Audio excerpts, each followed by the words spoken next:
All right, welcome to Halitics. I'm Hal Ginsberg on Friday. So great to talk to you. I'll be off, of course, over the weekend. And Monday, we've got Arlen back. Arlen scheduled Mondays with Arlen. Always a lot of fun. Always, I think, informative, at least for me. I learn a lot from Arlen. Hope you do as well. Call me. And please click like, please click subscribe. Let's keep this channel growing. 240-363-7190, 240-363-7190. Today is the free-for-all, so you call in. We'll talk about it, but I'd love to talk to you about several issues that I'll bring to the table, but if you want to talk about something altogether different, maybe something I just discussed earlier, I don't have the climate catastrophe slated for today.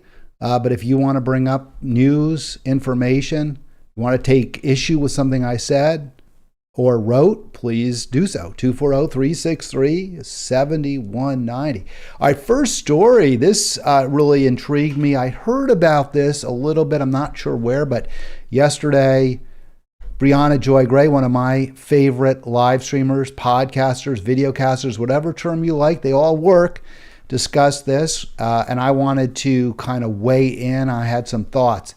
Progressive powerhouses surprise layoffs fuel concerns about the left's future. This is in Huffington Post about a week ago about the Justice Democrats. And you can see there two of them, perhaps happier times, AOC and Jamal Bowman. And I'll tell you what, just looking at that picture, I don't really have a lot of surprise that they're having trouble fundraising. I mean, this is supposed to be a truly progressive organization, right? Taking on the establishment.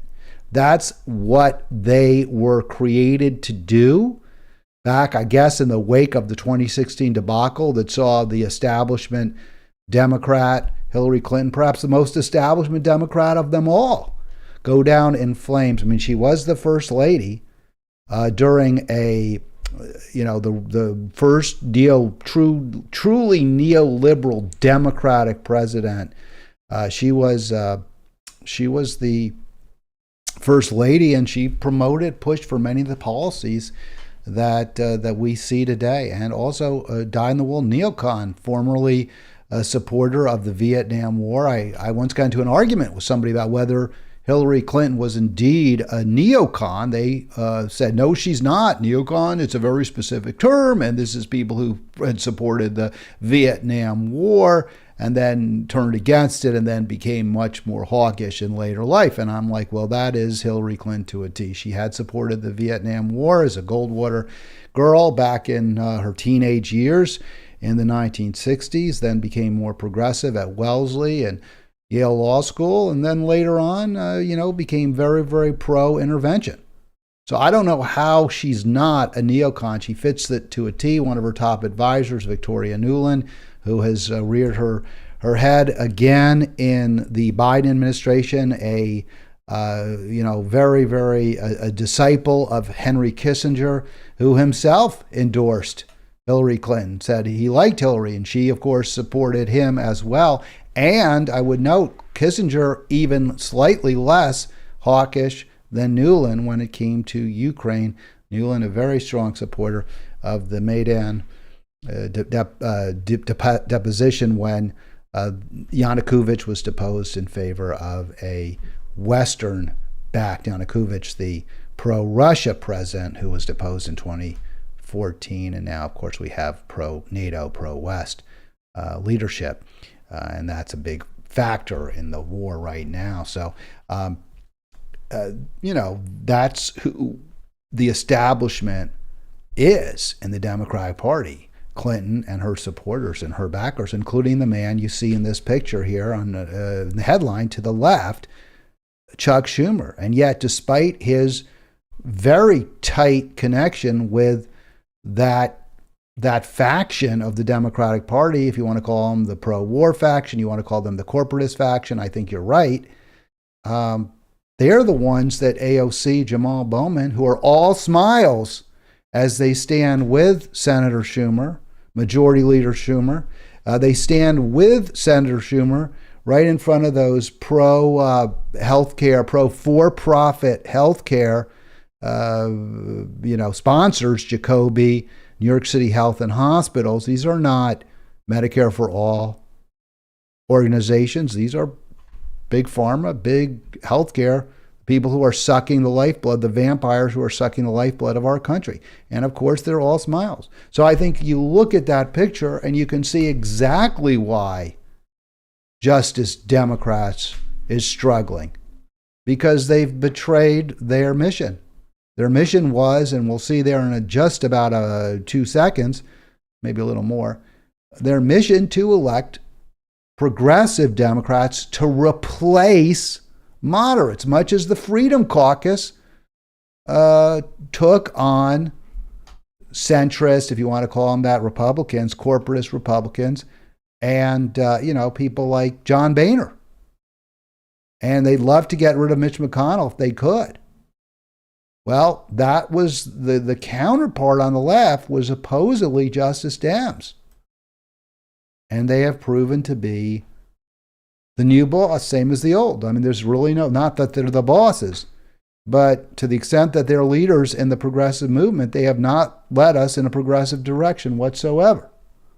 All right. So from this article by Dave Marans in Huffington Post, faced with a shortage of fund, the group laid off 9 of its 20 staff members, 45% cut in staffing. I mean, that's just a remarkable number. And this is not a group, and I can tell you because I've been involved in the progressive movement, the progressive organizing movement myself.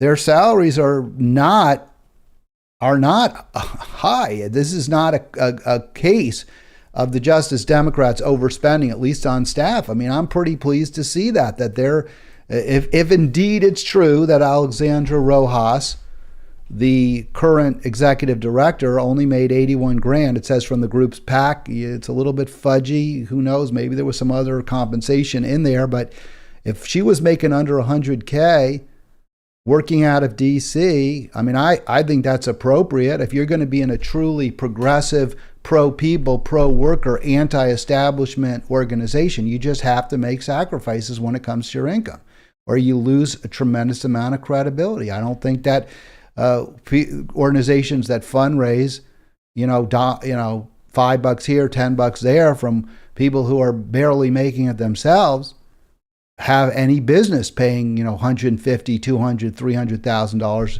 annually to their leadership. And I get, by the way, that those numbers are modest compared to the, $500,000 plus that unions pay, big unions like the AFL-CIO, and UAW and the nonprofits like the Sierra Club pay it, which is their numbers I think are obscene. I think that there's a huge problem with those big salaries because they mean that the leadership in those organizations, whether they're the unions or whether they're the Sierra Club, the leadership has very different interests than rank and file if it's a union, or than many of the donors and the environment itself if it's the Sierra Club. So I much prefer groups that pay less to their top execs, recognizing that there may be costs involved and that but if you want to be in public service, you have to be willing to make that sacrifice. I just don't see any way around it. All right, 240-363-7190. So what we've established is whatever problems in terms of policy that beset the Justice Democrats, one of them was not overcompensating executives, which is a real positive. So what is the problem? What caused it? Well, again, part of it is that their candidates, the people that they sponsored, that they supported, that they were able, and of course, AOC is the poster child, right? She's the poster child for the Justice Democrats. Were not necessarily progressive. They were moderate. They proved in the event to be moderate. And I know a lot of people will disagree, but I'm going to, make the case as I made before, why they are moderate, why they are not progressive. And this is where I think Moran's gets it wrong. It's a pretty good article. He does quote from real progressives who do take on the narrative that the Justice Democrats were funding great leaders of the future, in the future, and current leaders in the progressive movement. He does quote a few folks who dispute that false claim, in my view. But his own position is right here. A fundamental challenge for Justice Democrats is that many of the big donors who give to liberal candidates, right? Liberal, if we're going to use the term liberal, like big government, but not necessarily folks who are prepared. And I think liberal does mean I'm fine with big government as long as it's not corrupt, as long as that government is committed to making life better for poor, struggling, and working people, and as long as that government also doesn't micromanage people's lives, which I think is the problem that some people have with big government, is the sense that it micromanages. Look, we should all be free to do what we want to do as long as we all have enough and no one has too much. And as long as what we do isn't hurting other people. So I don't want to have a micromanaging government, but I do want a government that makes sure that the rich and powerful aren't that rich and aren't that powerful and aren't able to lord it over everyone else, or to take advantage of other people, or to generate multi-generational wealth that they use to maintain their own status and power and influence and keep everyone down. Likewise, that government needs to make sure we all have enough to have a good education, decent jobs, health care, secure retirement, and the like. So the problem, as I see it with the Justice Democrats, is here. They were not committed, as the Freedom Caucus was clearly committed, to elect extreme, I would call them extremist, far-right candidates who stayed in the far right. People like Boebert, people like Marjorie Taylor Greene, people who are not afraid whatsoever to buck Republican leaderships, often going even farther to the right, even more extreme. Not always. Taylor Greene has committed to an opposition to the war on Ukraine, and I think that's a good, or the war in Ukraine, I should say, the proxy war against Russia, and I think that's a positive. But the moderate, the Justice Democrats have done no such thing. Despite progressive rhetoric, they have their policies, they have acted in much the same way, and with the backing of and with the support of, and by supporting those same centrist corporatists that they came into office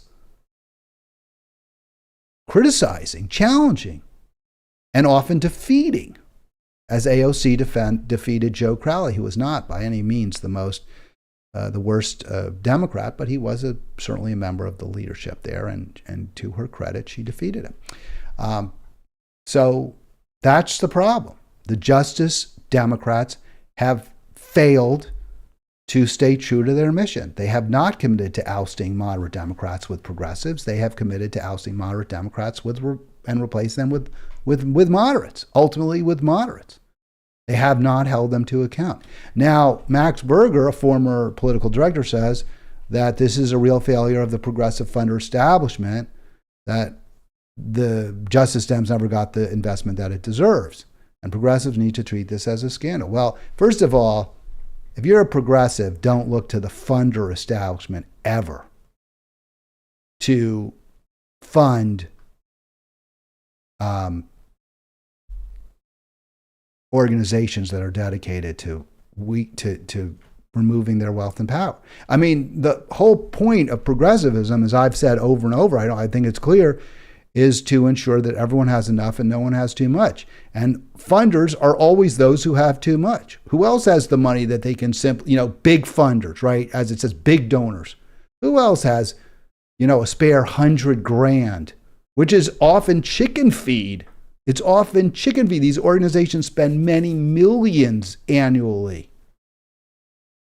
So they're raising it in very small quantities from people who can't really afford it, but still give because they feel they should, and they feel like, well, we have to do something, and life isn't fair, and the deck is stacked against us, and these people are saying they're going to do something to make things better. And hey, they did get AOC elected, so good for them, and maybe there'll be a better world out there if we fund Justice Dems. And then they're betrayed. So of course they're not going to give more. They're just simply not going to do it. Now, why do I say, why am I so,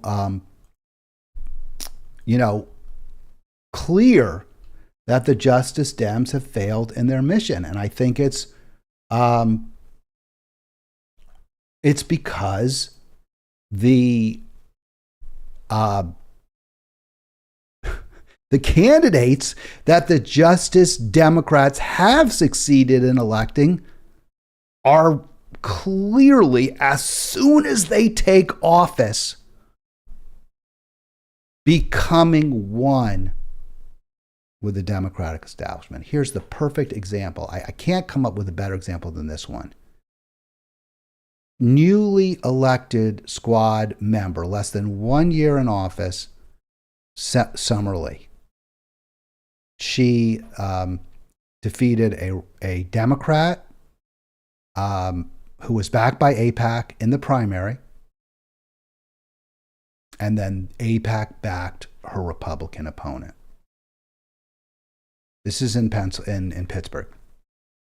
AIPAC was determined to defeat Summer Lee. The American Israeli Political Action Committee, was determined. The Israeli lobby was determined to defeat Summer Lee because she had spoken on occasion about the need for us to put some distance between the American foreign policy support for Israel and the state of Israel, that we needed to say we're not going to just rubber stamp everything that Israel does, that a lot of their activities, the persecution, the oppression of Palestinians, is simply wrong, and we're helping fund it.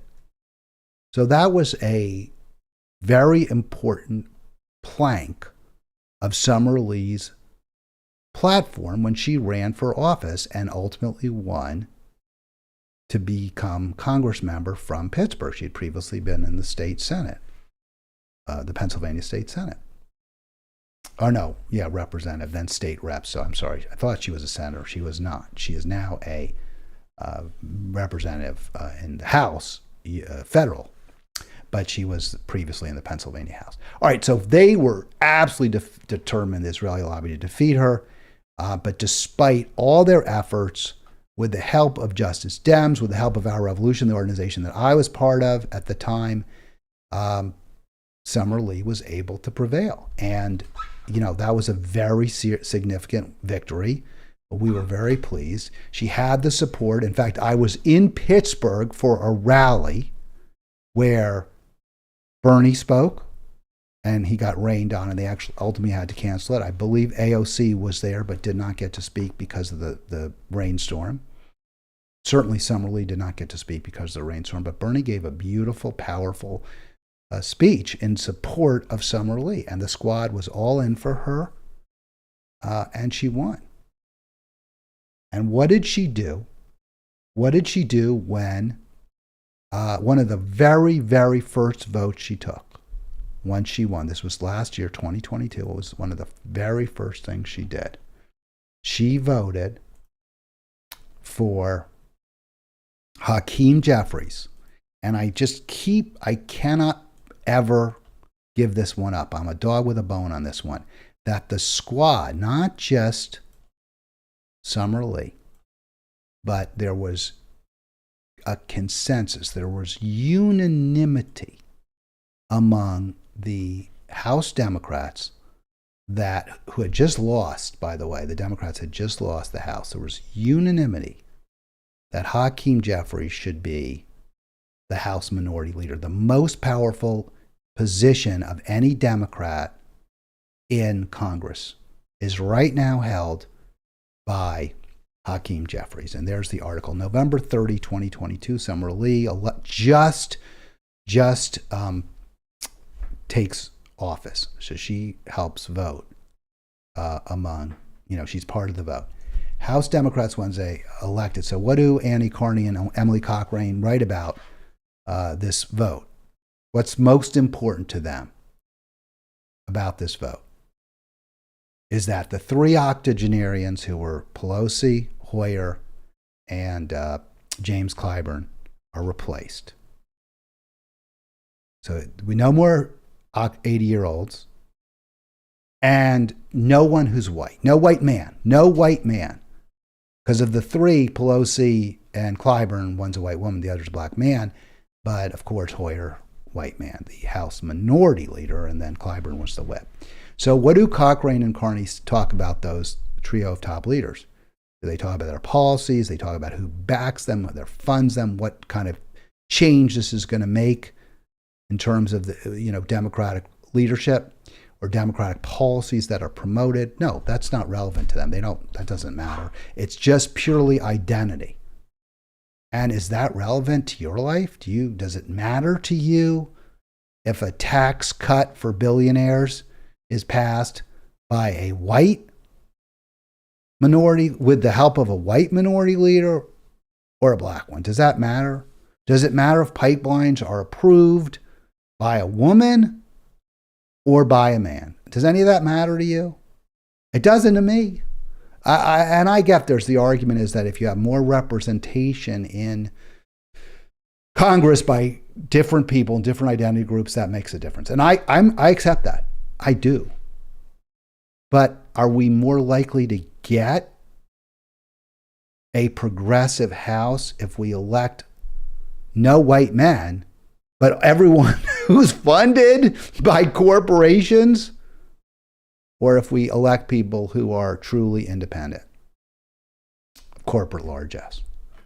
I don't know that Carney and Cochrane have given this much thought. I'm sure that their editors don't really want them to give it a lot of attention.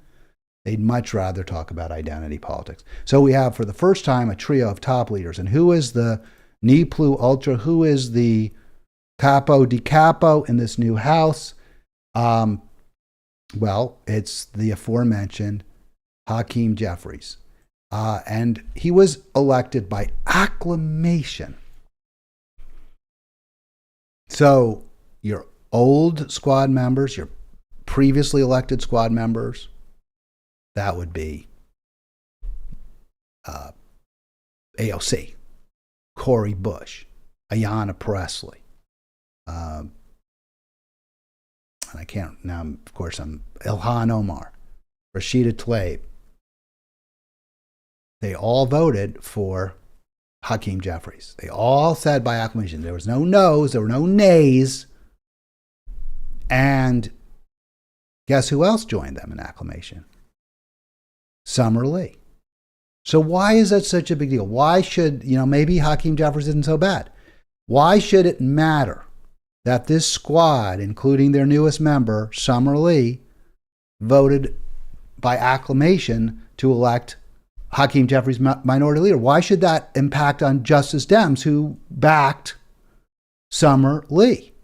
Well, I think the answer is that all of them got behind the guy who is the Senate, the House member, the representative from Wall Street, and they're pro-Israel America. This is 2022. So he was elected with the support, with the most support from any group to him was from Wall Street and from Israel PAC. Now you might say, well, that's pro-Israel America. That's not AIPAC.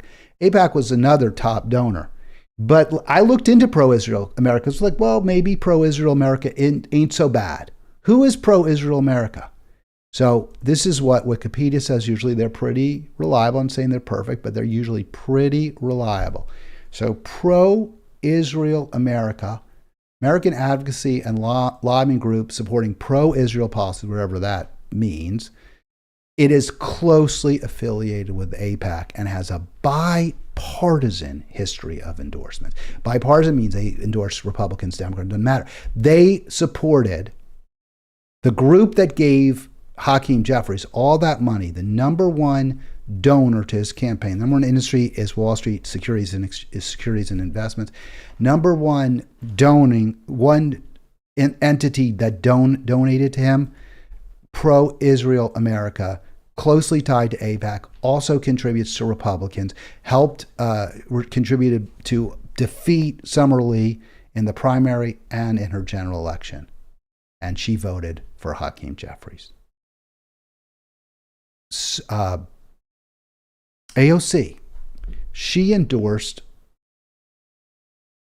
Senator Nina Turner for Congress in Ohio. Nina was totally attacked. She was defeated in large part by AIPAC. AOC, by acclamation, Hakeem Jeffries. And his policies are so pro-Wall Street and again, pro-billions of dollars every year to Israel and for war.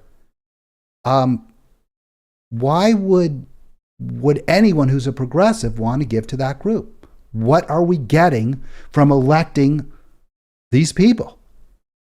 We're getting nothing. And it frustrates me beyond belief that so many progressives just refuse to accept that the squad isn't on their side, that the Democrats aren't on their side, and that in fact you're not staving off fascism when you vote for a Hakeem Jeffries. That is fascism. That is the intersection of corporate America, multinational corporate America and corporatists,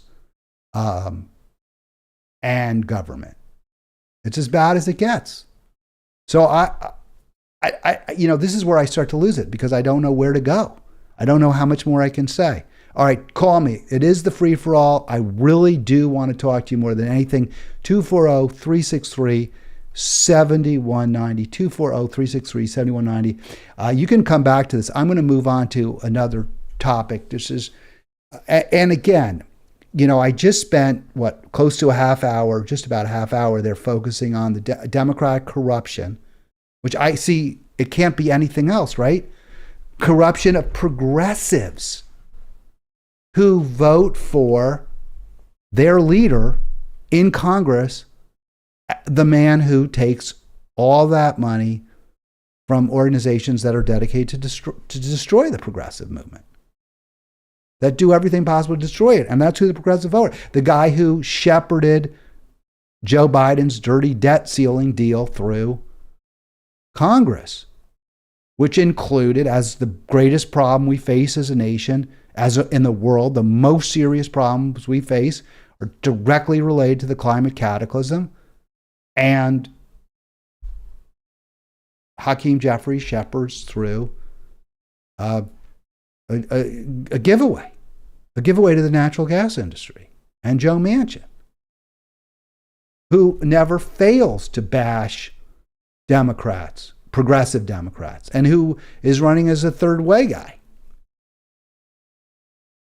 So I don't know what I can possibly say to convince you. If you're on the any blue will do team, I don't know what more you need to see. I'd love to know what more you need to see.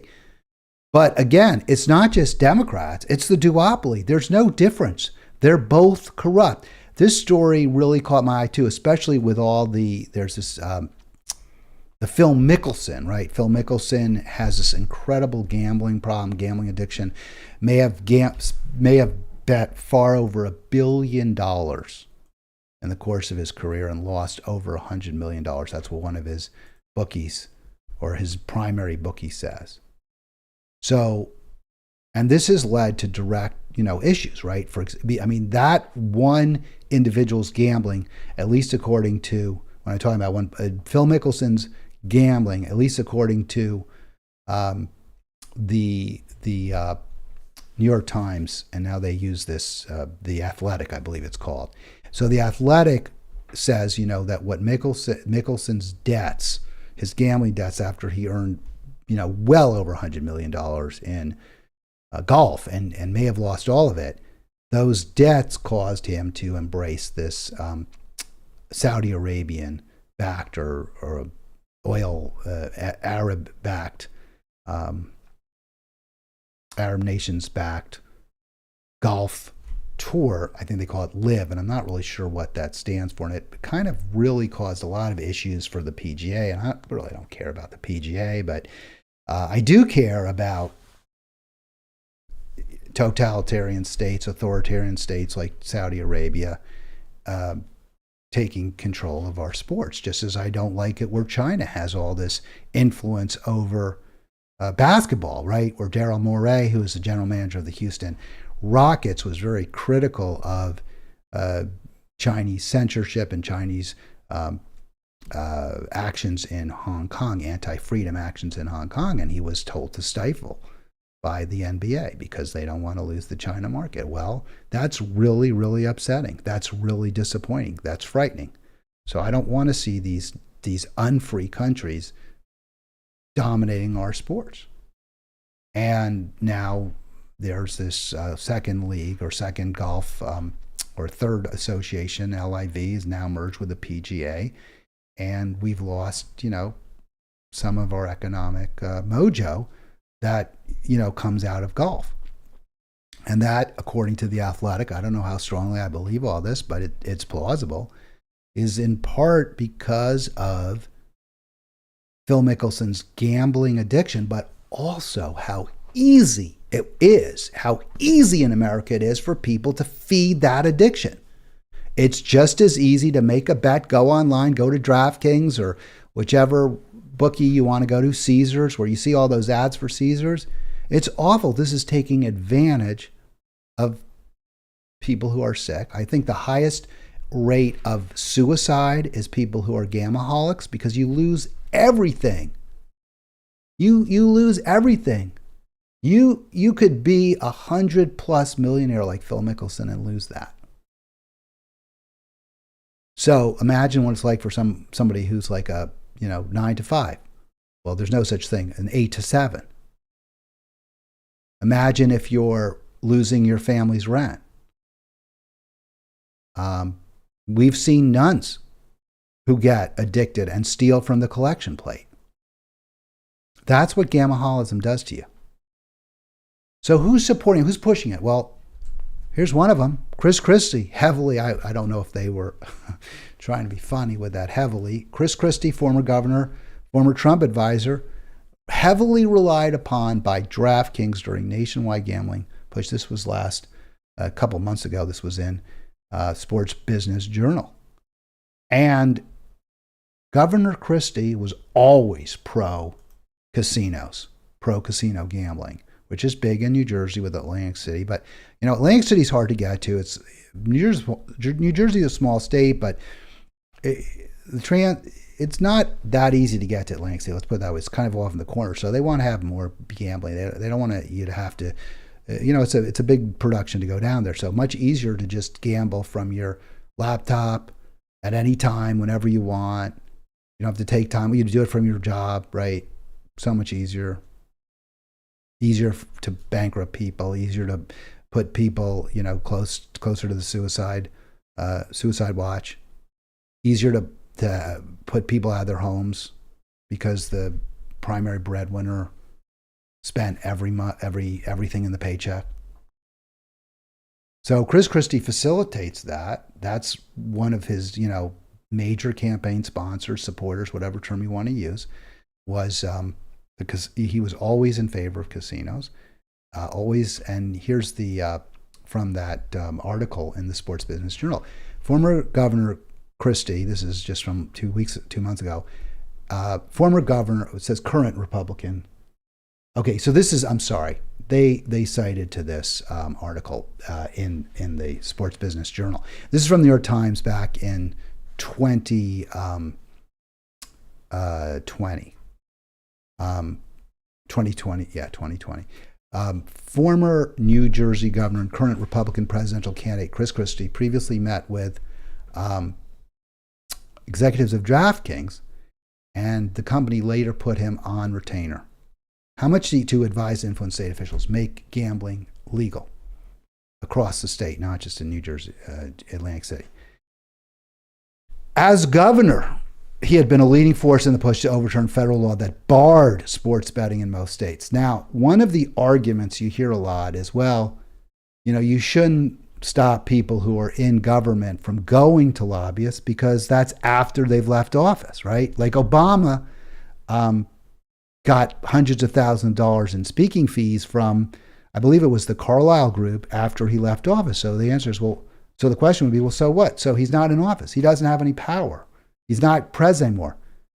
But thinking about the money that you can make when you leave office, if you carry water for corporate and plutocratic interests, is obviously a very powerful motivator for what you do when you're in office.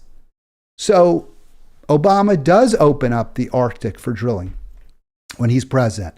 Obama does talk about, after he leaves office, how he made us the number one producer of oil and gas around the world while he was president. And after he leaves office, just a few months after, within the first year after the guy leaves office, he's giving, $300,000, $400,000, $500,000 speeches at the Carlyle Group.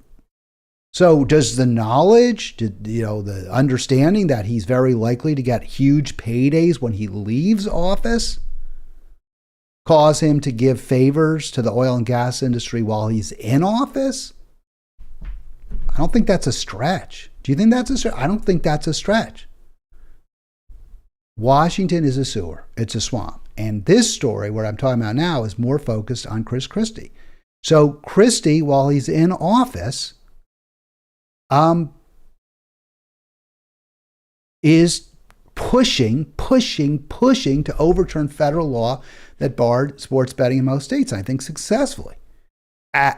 He gets retained by DraftKings, which is business is online bookmaking, gets paid $30,000 a month as a consultant for Scientific Games. $30,000 a month. So how much is that? I did the math. It wasn't that hard. $3.6 million. Just from that one client. The guy's a lawyer. He's not even a lobbyist, not even a paid lobbyist. This is a lawyer. I don't know, may have been violating lobbying laws. I don't know. He also gets some retainer from DraftKings. Who knows more? So he's making probably $4+ million a year. If you add the $30K, more than $30K a month plus DraftKings retainer, $4 million a year. He leaves the New Jersey governor's office. Think about that. So much effing money to lobby for an industry that's incredibly harmful, that does so much damage, that takes so much out of communities. Atlantic City is basically as bad off as it ever been. The whole idea was we build casinos, there'll be jobs, it'll be we'll rebuild the city.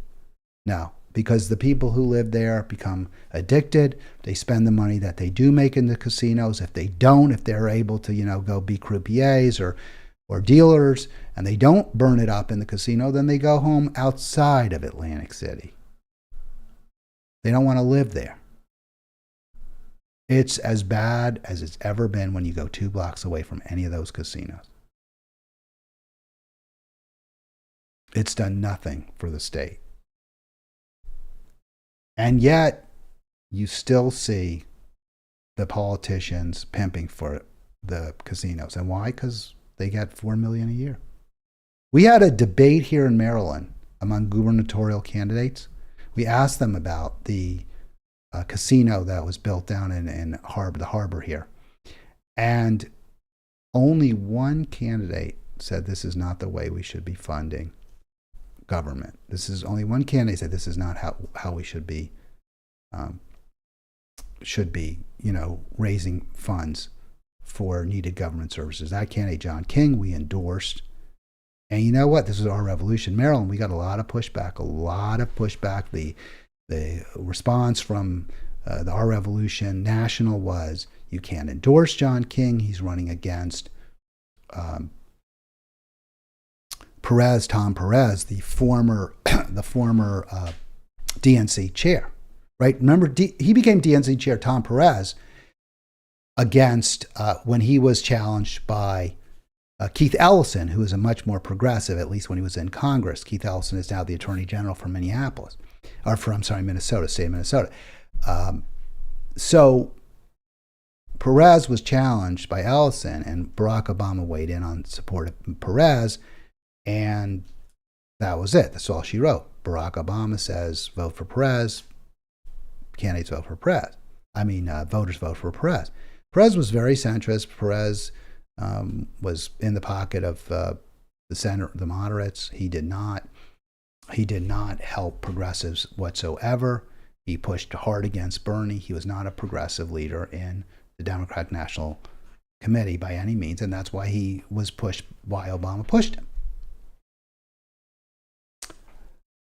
We were told, can't support John King. You have to support Tom Perez or nobody. And I made the point, which was completely to deaf ears. Tom Perez said he supported the casinos because they had some good paying jobs. There was a union, there was a culinary union and stuff that were getting good jobs out of it. So therefore, that was enough for him. And the fact that the net to the state is negative, that it costs us more in terms of the mental health crises, in terms of the loss of the homelessness, that the increased crime, all of that, that's secondary to casino gambling.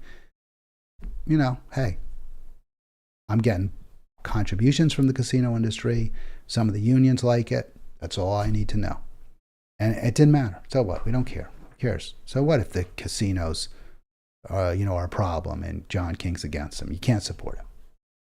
This is why progressive groups are flailing. This is why they're suffering.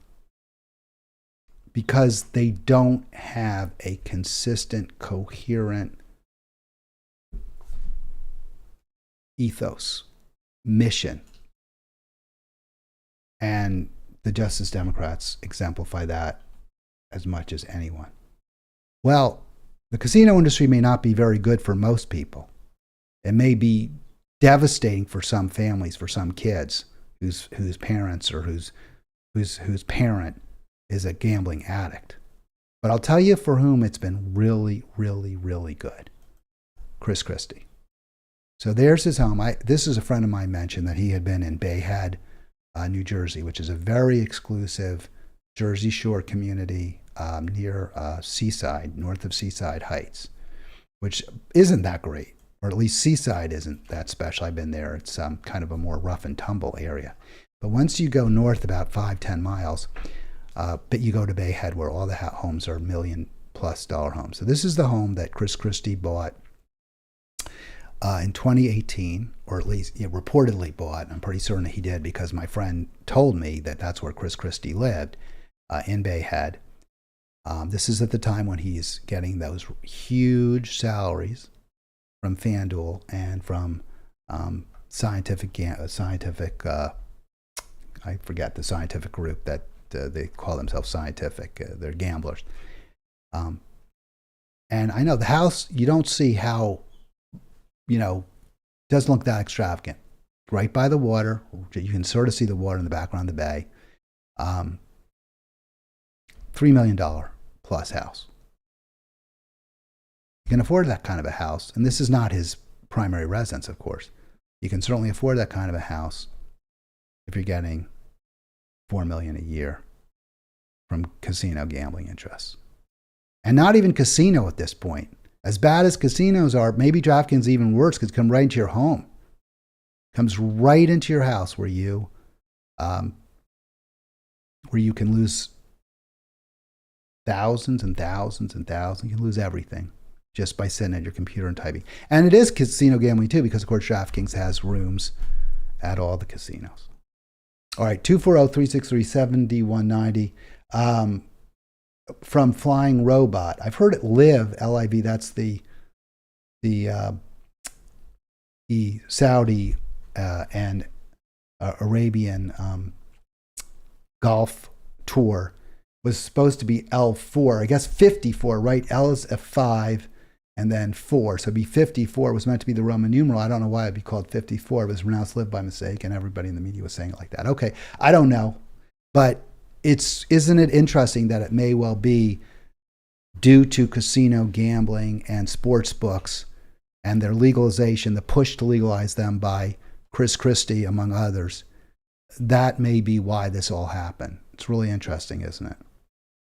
All right, 240-363-7190. But I'm much more concerned with the devastating impact that these casinos and legalized gambling has on our communities, especially poor and struggling communities. If you go to Baltimore, down by the waterfront, there are the two big stadiums. There's the Oriole Park at Camden Yards where baseball, and then there's the Ravens Stadium. I think it's called M&T Field. They may have changed it. Probably, maybe it's now SunTrust. I'm not sure. But there are these sparkling stadiums, and you're right near probably the highest rent district in Baltimore, which is not a wealthy city by any means, but you're at the Baltimore Harbor, the inner harbor, which is very nice, and there's some, probably multi-million-dollar condos around the harbor and high-rises. But cheek by jowl, you have really, really rough communities. As soon as you walk away from the harbor, you get into some areas that are not safe. They're very rough. They're poor. You can tell they're impoverished communities. And those communities abut the casino that's downtown. I forget what they call that, the name of that casino, but it doesn't really matter. These casinos do nothing for the communities. They take. They're gamblers. They're gangsters who run them. All right, we're coming towards the end of the program. 10 more minutes. 240-363-7190. Hope you're enjoying this. Don't forget, click like, click subscribe. I need you to do that.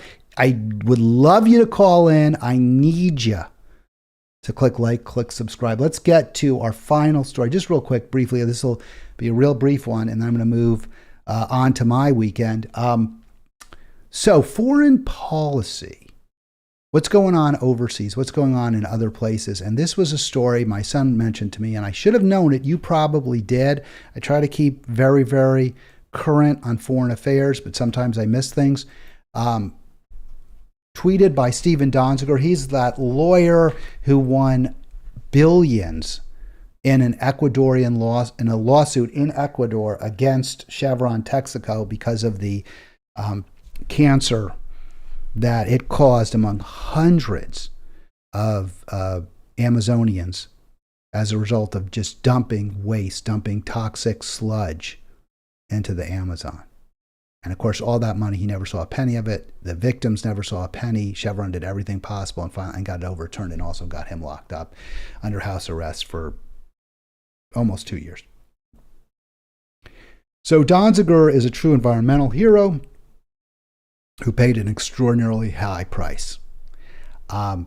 He tweeted out, Villavicencio shot dead. Devastated to learn that a brave anti-corruption leader in Ecuador and father of five was assassinated yesterday.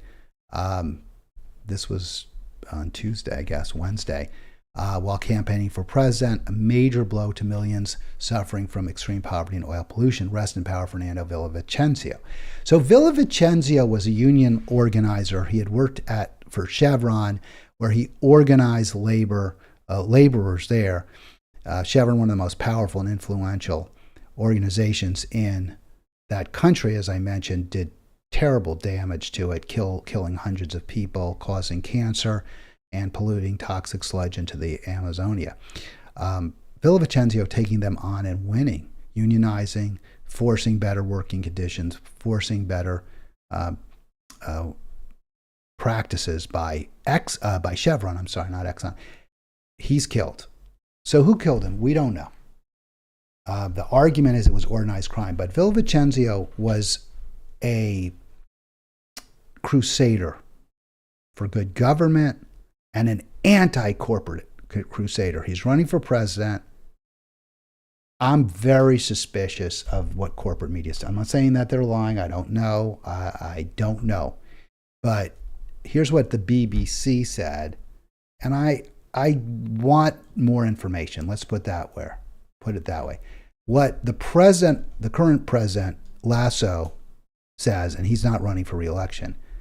He said this is a terrible day. This is a tragedy. So Villavicencio, obviously well liked in the country, viewed as a hero, populist hero, because he took on corporate interests.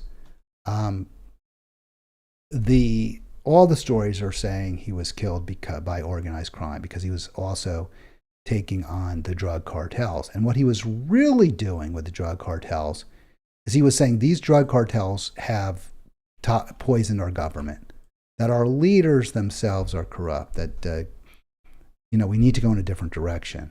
And this is why we should be legalizing drugs, of course, because when they're not legal, the profits, the super profits, the extraordinary profits allow cartels to corrupt government.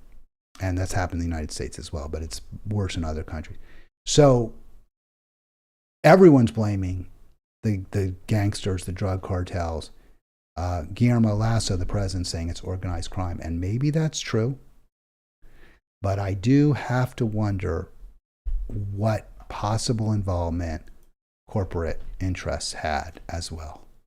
I mean, this guy had a bodyguard of 6 police at all times, and he had multi layers of security. Could these well-funded billion-dollar cartels have gone to him? Yeah, they could have. I know in The Godfather, there's the line, one thing we know is you can kill anybody. So maybe, but he's also cost Wall Street a lot of money, cost the oil companies a lot of money. Were they involved? Stay tuned. Just asking. I got no evidence. Just asking. Have a great weekend. I'll be back on Monday with Arlen. Thanks for watching. Thanks for listening to Halitics.